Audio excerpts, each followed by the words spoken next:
imagine you got like a project at school. Would you be one of the kids who goes home and works on it right away? Or like, it's not due for a month, so, I don't have to work on it right now. Like, I'll do it next week. Kind of kids. Either you are, or you know someone who like identifies as a procrastinator. They tell other people and they tell themselves that they are a procrastinator. I can't get work done because, I'm like a procrastinator. It comes hard to me. Truth is, they're not. Like, procrastination isn't really real. No caveman would have delayed going on the hunt unless they literally just got back and they had tons of food. It's like sort of a modern disease because of all the distractions and things that people delay the hard work because they have so many other things that are more pleasurable for them to do. So, and most people perceive procrastination as normal. But if you can destroy that mindset and think I need to work on the work now, and I like doing that, and you can destroy the competition that's all procrastinating and doing it next week.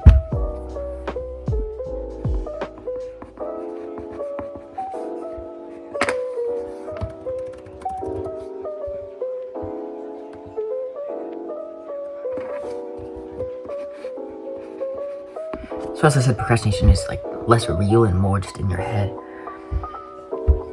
From a young age, you've been told oh, you can do the homework later, Timmy. I was one of the kids growing up who would get the homework, come home, and I would go straight to play video games, watch my phone or something, and I would delay it till, I'll do it after dinner, Mom, I'll do it after dinner. And they would buy that. And some days I would even delay it till the next morning and do it in the morning. From a young age, you've been built as normal, and you have the belief in your mind that's built up that procrastination is normal, that it's fine. But if you can destroy that belief,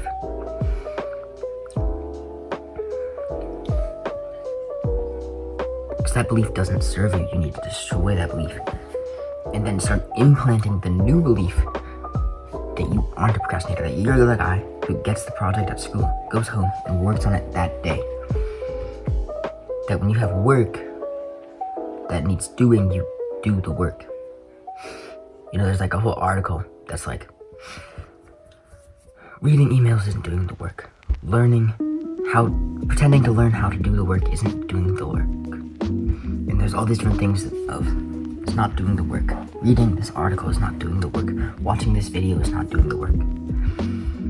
You actually just need to do the work, and when you're really avoiding something, often you will do random other things that really don't need doing because you're avoiding the thing that does need doing.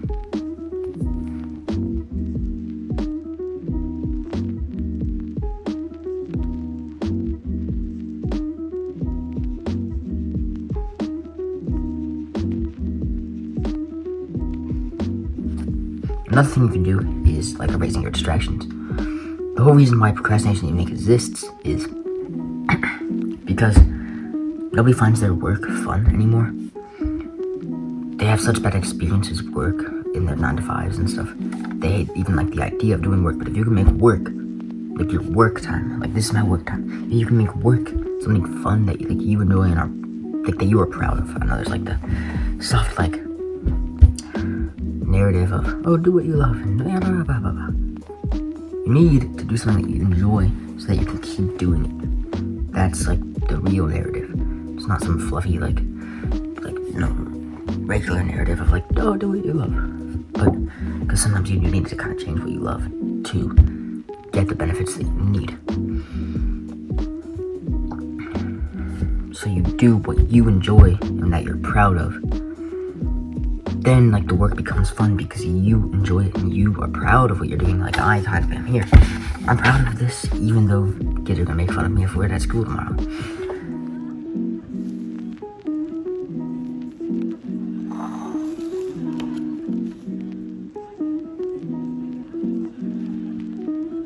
Work will start to become fun, and you eliminate the other fun things like video games and social media and stuff that you think are fun but are just instant gratification. Then in relativity, since you don't have those huge spikes of dopamine, then your work is enjoyable, and that's your huge spike of dopamine. And so that becomes the most fun thing in relatively to everything else. And so like the little dopamine you get from the gym, that's a huge spike for you, because everything else is kind of like, you don't have this giant spectrum. Like, you don't have those 30 minutes of TikTok that shoot your dopamine up to lower like the spectrum. Like if you look at a graph or something, when there's this huge column and there's two columns to the right that are tiny, they look tiny because of the huge one. But if you get rid of the huge one and you scale down to look at the small ones, they look big. That's like the relativity of your life.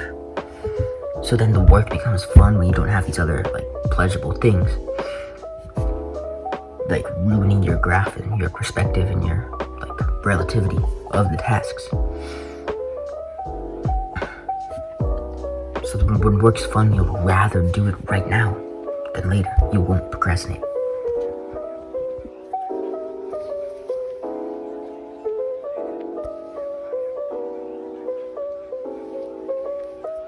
Another good tip I can throw out there is like Parkinson's law, if you've ever heard of that. It's really just that you will meet deadlines. Like if the teacher gives you a 30-day deadline, it'll take 30 days. Even if you start working on it from the beginning, you'll just do extra and it will take 30 days. But if they give you like a 1-day deadline, you'll get it done in 1 day. So it puts in like the importance of you setting your own deadlines. If you, like for example, I can set a deadline, and I have, that I'm going to get this video out by this Sunday. It'll probably be out before then, if not Sunday night. But when you set that deadline, then there's more pressure and you'll get it done. As long as you stick to that deadline, as long as you have some self-accountability. It's just another good way to get you to stop procrastinating and get you to meet deadlines and get you to get it working now, because when you have that deadline, you need to start working now, because otherwise you won't get it done. When you like working and you stop procrastinating, the competition, who procrastinates, isn't even competition anymore. Make it happen.